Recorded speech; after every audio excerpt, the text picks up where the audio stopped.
Hajime minasan, o genki desu ka? Como vocês estão? Irmãos, uma coisa que a gente aprende quando lê a Bíblia é a leitura. Vai aprender leitura, vai aprender os termos básicos da leitura, você vai aprender a literatura que está na Bíblia.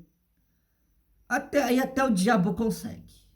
Ímpio consegue, diabo consegue. Só que os mistérios de Deus, os mistérios dos céus, só são revelados para aquele que medita nas escrituras de dia e de noite. Veja bem, meditar nas escrituras de noite não é você ficar com a cara na Bíblia dia e noite. É você ler uma passagem bíblica e ficar pensando naquela passagem, meditando naquela passagem, aquela mensagem gloriosa, majestosa que está na Bíblia. Você começa a pensar, começa a botar os neurônios para funcionar. Aí o Espírito Santo vê com o seu interesse, ele já começa a revelar umas coisas maravilhosas. Então, toda revelação tem que ser vinda do Espírito Santo, tá? Para não ter heresia. Nenhuma interpretação da Bíblia é de particular interesse. Todo mundo que interpreta a Bíblia de maneira particular é burro. Burro. Totalmente burro. É um idiota completo. É um idiota completo. Não interessa se tem anel de teologia. É um idiota completo se você interpretar a Bíblia de maneira particular e achar que só você está certo. É o seguinte, você só vai estar certo na Bíblia se a interpretação veio do Espírito Santo. Se a interpretação veio do Espírito Santo, beleza. Se não veio do Espírito Santo, e como nós sabemos? Porque é muito simples a gente ter algumas interpretações da Bíblia de interpretação básica de texto.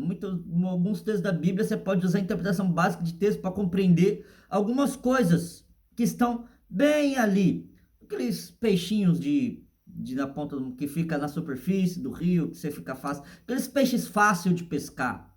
Aqueles que ficam na superfície, aqueles que mordem o anzol, aquele que você tem facilidade de pegar até mesmo com a mão, dependendo da maneira que você vai pescar. Mas tem peixes que são mais difíceis, que você tem que ir a águas profundas, que você tem que ir nas profundezas, usar outros tipos de maneiras e pescas, ir mais longe, ir mais profundo. E com isso, você recebe do Espírito Santo certas particularidades que pessoas ainda não receberam.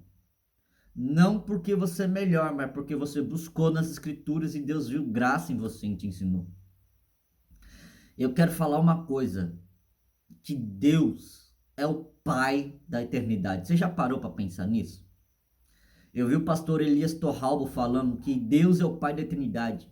Ele criou a eternidade. Deus criou a eternidade. Deus carregou a eternidade no colo, criou, formou a eternidade. Ele é antes da eternidade, ele será depois da eternidade. Ele não será depois da eternidade, ele é depois da eternidade. Ele é depois da eternidade. Porque Deus é, ele não foi, ele não será, Deus é. O passado e o presente para o passado e o futuro para Deus é um eterno presente. Para nós o passado foi, para nós o futuro vai ser, para Deus não. O passado e o futuro para Deus é um eterno presente. Então, o passado para Deus é, o presente para Deus é e o futuro para Deus é. Tanto o passado como o futuro é um eterno presente para Deus. Sempre será um presente para Deus. Ele é o último, ele é o primeiro, ele é o último. Nenhum Deus se fez antes dele, nem outro Deus existirá depois dele. Ele é o alfa, ele é o ômega.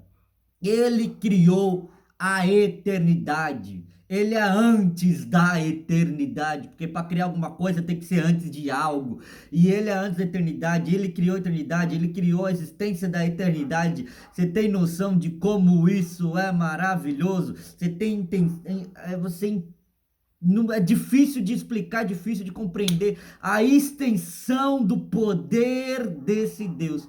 Ele é o Pai da eternidade. Ele está além da eternidade. Não tem como compreender, irmão. Aí o que a gente faz? Segue as palavras do pastor Elias Torralbo. Adora, irmão.